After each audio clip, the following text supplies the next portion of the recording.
I'm going to share a little bit more about my artistic process or my creative process. I am part of an online group called the Inner Alchemy Circle, and we are in the second month of the 7-month journey where we are working through the different energy centers in our body, sometimes referred to as the chakra system. I have decided, as we're working through that on a emotional and alchemical level, as a group, that I am going to use that inspiration to create pieces of art that reflect my personal experience with those centers, as well as creating pieces that highlight the different colors that perhaps are sometimes associated with these systems. The colors are definitely interpretive and aren't necessarily always connected to these energy centers. It's really a personal kind of experience, but as I've been working with the energy centers in different capacities for quite a few years, I've kind of gotten used to working with the different colors. And like I said, it's a personal experience, and it's not something that I'm like, oh, the root energy center is connected with red. To me, it does feel that way, but it's not necessarily going to be that way for everyone. We are, like I said, we're in month 2, and we're working on the sacral energy center. And the colors connected to that are generally kind of like orangey, brick sort of colors. Coppery, I guess, is how I would sometimes see those colors, but definitely different oranges and fiery type colors. It has a lot to do with creativity and expression and our sexual energy, as well as that that kind of inner fire of creation. So my art this month is reflecting that, and I've been working on this wall hanging that you see behind me. I'm still working on the first month's root energy system, energy center wall hanging as well. You've seen that featured in the last couple videos if you've been watching, and if not, you can go check it out. I'm going to be kind of bringing these wall hangings in and out of the videos, and hopefully at some point kind of create a little series that just focuses on the art pieces. Some of the writing that I'm sharing in this video was written in a writing circle that I personally host, and what I've been doing is kind of incorporating some of the energies around these energy systems, as well as a different archetype system that I also work with, into the writing prompts for the writing circle. And therefore some of the pieces that have been emerging from that writing circle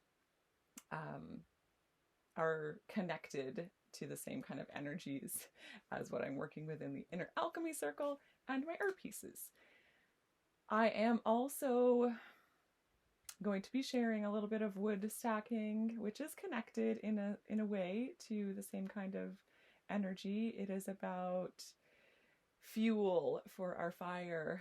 So there is the metaphorical sense and the embodied sense, and then there is also the practical sense. And of course, in the northern hemisphere where I am, we are heading into more colder times, and so it's important to keep our homes warm, and I do that with wood. And so I find working with firewood really enjoyable, and also really I find it really soothing to hear the sounds of the wood clinking together, especially on a cold day. So I'm gonna share a little bit of that with you, as well as kind of how I get the wood to my cabin. I will also share some altar building with you. I will be creating a small altar on my windowsill just to honor these last couple weeks of this kind of season that we're in before solstice arrives. And then I'll be creating another altar for solstice itself.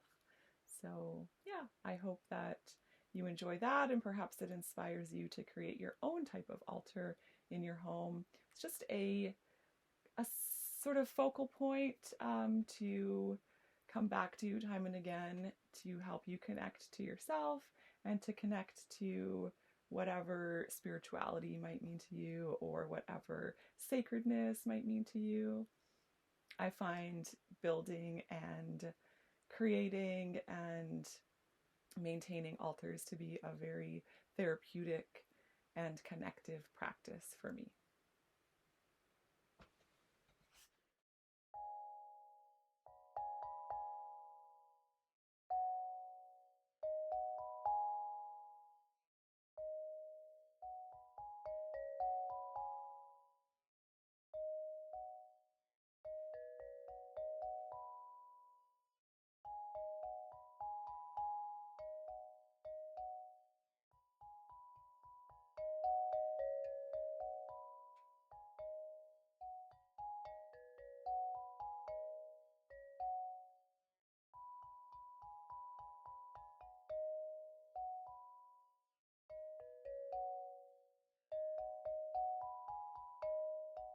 The fires of creativity burn inside of me.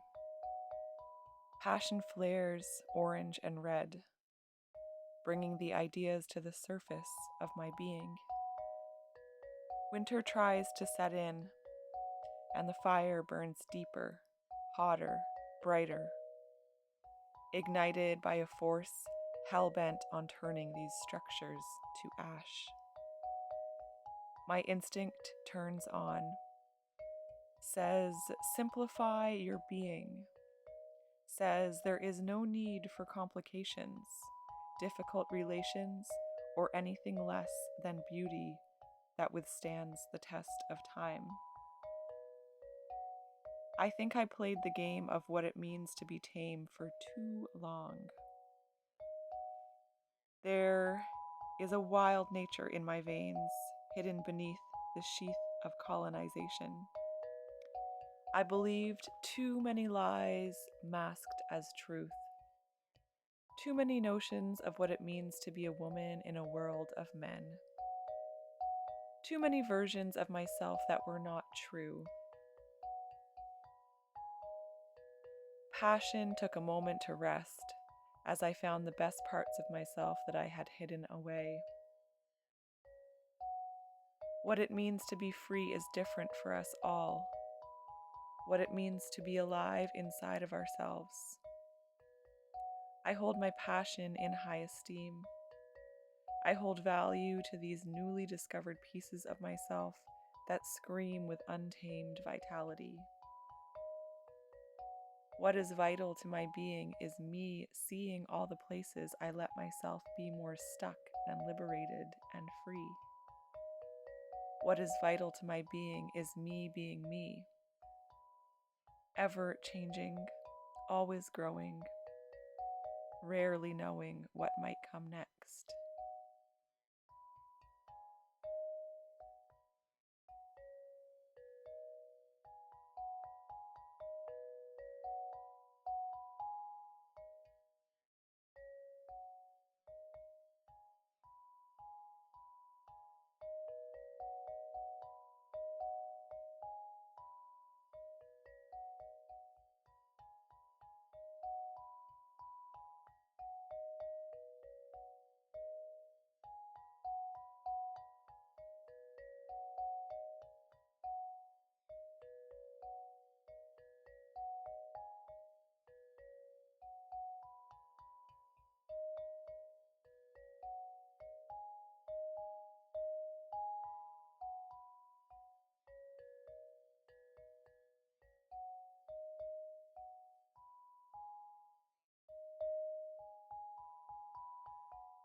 Even as my body craves to be quiet, to be still, to be gentle, I feel the spark of something new, something fresh sprouting from beneath the smooth surface of who I am in this season of time, this season of life, this season of joy.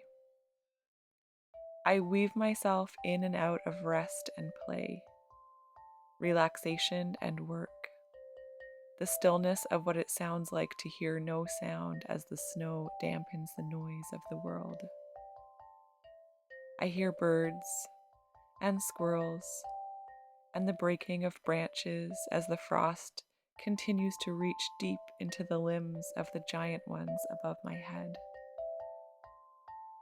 The sky is dark with potential. There is only one way forward from here.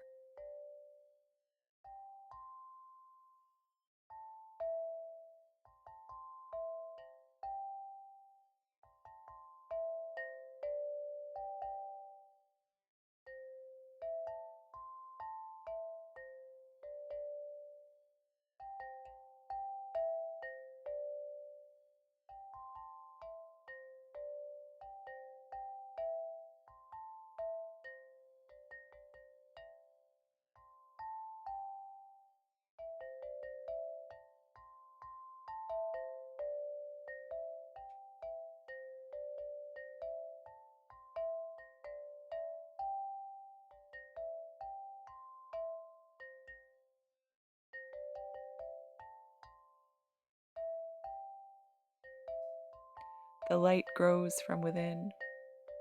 The dreams emerge. The fires burn.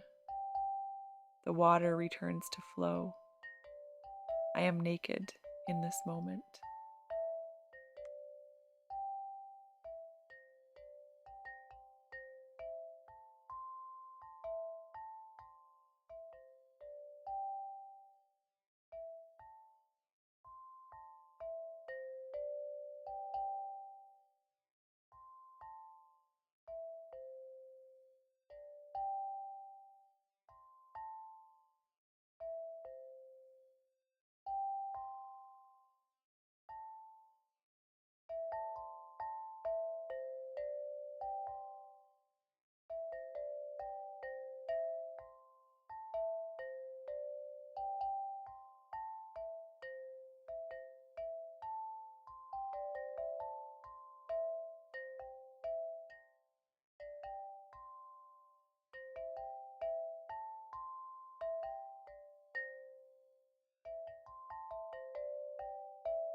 What does it mean to be the light?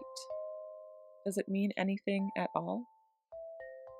Is there perhaps no way to describe what it might mean to be the light? To be the light, expression and desires, joyfulness and surrender to that which is, to be playful and present and acutely aware, brightly shining through the day and through the night, overarching rays of transcending delight, sweetness, and enriched qualities of what it means to be something that is so innate to the core of our existence. We are made from the very source of that which is, that which becomes, and now, with little more than a brief warning, we find ourselves entrenched in a darkness of sorts. And can I find it in myself to welcome this contrasting energy? Can I find it within to create ample space for the expression that lies on the other side of all that light? What is it that separates these two, the shadow and the light? Perhaps nothing more than the illusion of existing beyond unity. Perhaps we are destined to be eagerly in the presence of all that emerges. Perhaps there is a place where it all converges. And here in this place, where it all comes to be one, in the place within where I recognize my true humanity, a place where I come to know I am the sum of the whole, all parts of the world within me, all the rumblings and the grumblings and the cries in the night, all the beauty and the simplicity and the beams of bright light.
It has always been very important to me to know which path I'm walking in life. I have walked many different pathways. Some have taken me to some very interesting places. Some have seemed quite mundane. One of the most important things to me is knowing that I can choose a different path should I come to realize the one I'm on is no longer lighting up my soul, inspiring my spirit, or nourishing my body. In reality, these days I feel like I'm walking a very solid path of aligning myself with my spiritual nature, my creative expression, and my love of simplicity. This path has taken many little trails that branch off.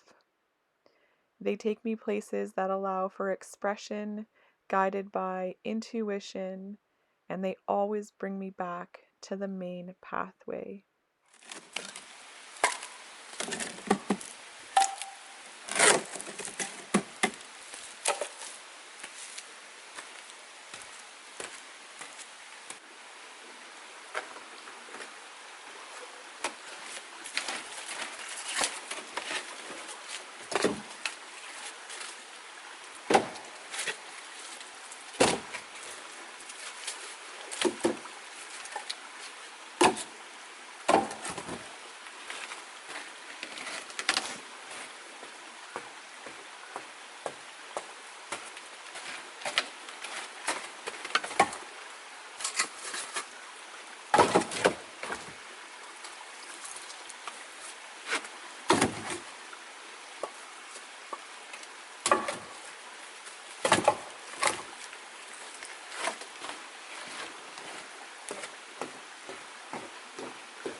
I love to walk the trails of painting, writing, design, nutrition, and kitchen witchin, meditation, dance, gardening and growing, foraging, moon gazing, ritual and ceremony, thrifting, crafting, and so much more.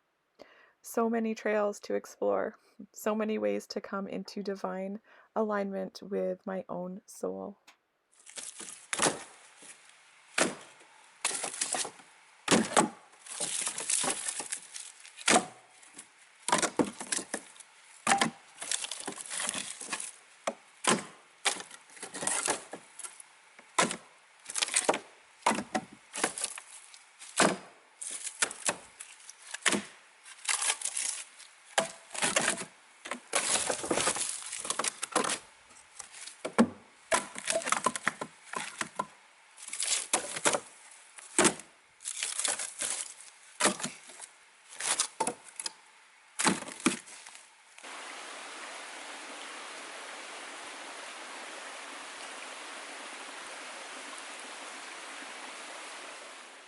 This is a moment of gratitude for a life, for a pathway that feels like home in my heart. Thank you, thank you, thank you.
I am so grateful for all of the inspiration flowing through me right now.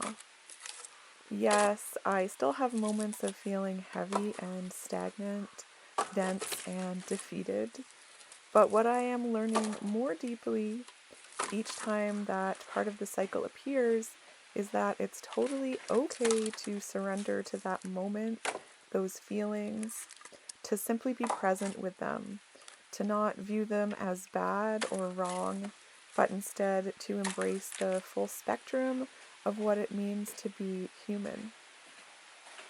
And through this process, I am also learning more deeply to recognize and acknowledge my needs, to know when to ask for help, seek guidance or support, or to even just share my current struggles. It's totally okay to struggle. It's just not okay to suffer alone. This practice of not suffering alone is one that is growing within me. The slow remembering that we are wired to share our sorrows and also wired to help those around us lift the heaviness from their hearts. We are meant to be here for one another, to live in a circle of communal care. We all share the same air, therefore it's key that we come to know how to share in the same kind of care for one another. And through these acts of communal care, we also come to learn about our own capacities, our own capabilities, and our own innate gifts. What ways feel the best for us when it comes to how we show up for one another.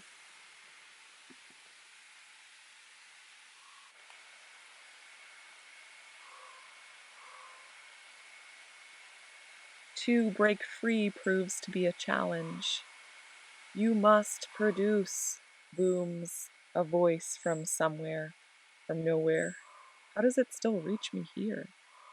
How do I let go of the notion that one must be producing to be valuable to the whole? I resist by resting, by slowing, by finding the quiet stillness that exists beneath and beyond all the years of conditioning, all the tears shed on the days that I felt less than more. I knew at my core, this model of productivity at all costs was simply not mine to have. I surrender the shame, release it back to the earth as I reach down to touch my hands to the ancient ones that hold more wisdom than any man-made structure of productivity.